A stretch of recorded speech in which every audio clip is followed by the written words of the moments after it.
Have you ever heard of the Death Railway? It's not a ghost story, but a harrowing chapter of World War II history, etched in steel and blood across the jungles of Thailand and Burma.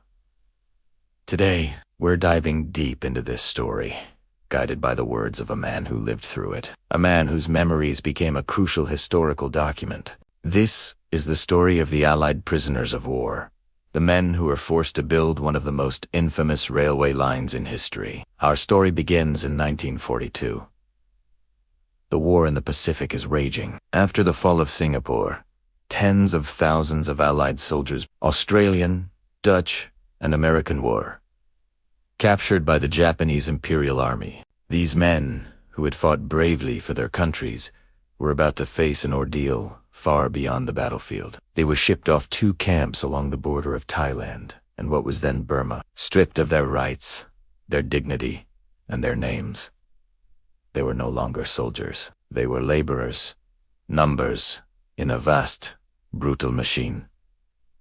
Why this railway? The Japanese needed a secure supply line to support their campaign in Burma and their planned invasion of India. Sea routes were vulnerable to Allied submarine attacks, so they conceived a plan as ambitious as it was cruel. A 415-kilometer railway cut straight through some of the most unforgiving terrain on Earth.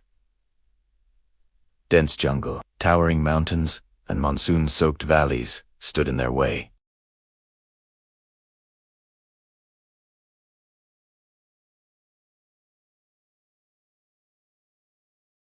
He describes the daily reality with chilling clarity, waking up before dawn. A meager portion of watery resolfen, crawling with weevils, was their only fuel for a day of back-breaking labor. They were armed with primitive tools, hammers, chisels, and wicker baskets. They were tasked with carving cliffsides, building bridges over deep ravines, and laying track under the relentless tropical sun. The conditions were beyond belief. The men were skeletal, their bodies racked with diseases like malaria, dysentery, and cholera. Tropical ulcers, left untreated, could eat away flesh down to the bone. The camps were squalid, overrun with vermin. Yet, the work never stopped. The Japanese engineers, under immense pressure to complete the railway on schedule, drove the prisoners relentlessly. Beatings were common for anyone deemed to be working too slowly. The guards, armed with bamboo sticks and rifle butts, patrolled the work sites, their cruelty a constant, looming threat. One of the most infamous sections of the railway was Hellfire Pass. It was a massive rock cutting, carved out of a mountain by hand. The prisoners worked day and night.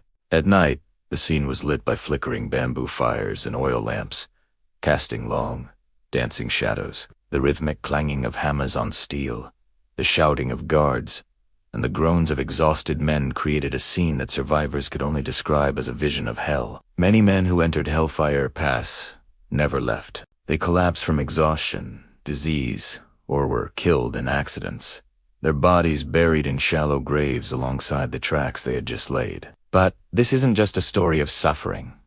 It's a story of incredible resilience. The soldier's memoir shines a light on the bonds that formed between these men. They came from different countries and different walks of life, but in the camps, they were just brothers. They shared their meager rations, nursed each other when they were sick, and tried to keep each other's spirits up with stories and whispered jokes. This camaraderie was their lifeline. It was a silent rebellion against the dehumanizing efforts of their captors. They found ways to sabotage the railway in small ways. A loose bolt here, a poorly laid sleeper, their teeny acts of defiance that helped them hold on to their humanity. The memoir details the Speedo period, the final push to complete the railway in mid-1943.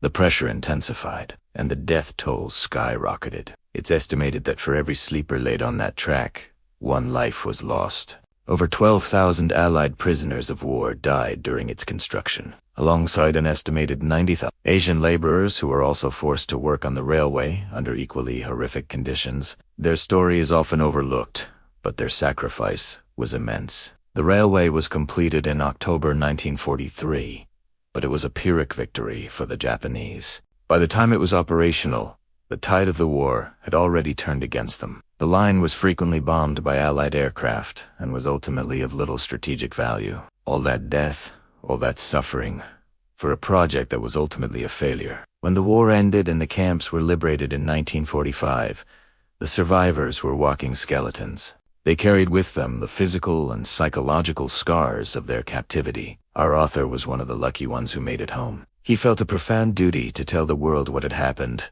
to ensure that his fallen comrades were not forgotten.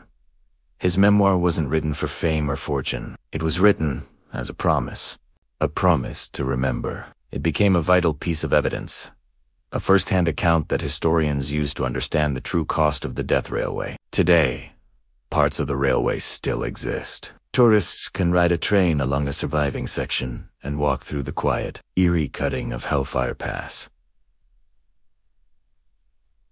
Now, a memorial. It's a powerful reminder of the events that took place there. The story of the Death Railway teaches us about the depths of human cruelty, but it also shows us the incredible strength of the human spirit. It's a story of survival against all odds, of friendship in the darkest of times, and of the importance of remembering our history, no matter how painful it may be. Thank you for joining me on this journey into the past. The stories of these men deserve to be heard and remembered. If you found this story moving, please like this video and subscribe to our channel for more historical deep dives. Let us know in the comments what piece of history you'd like us to explore next. Until then, take care.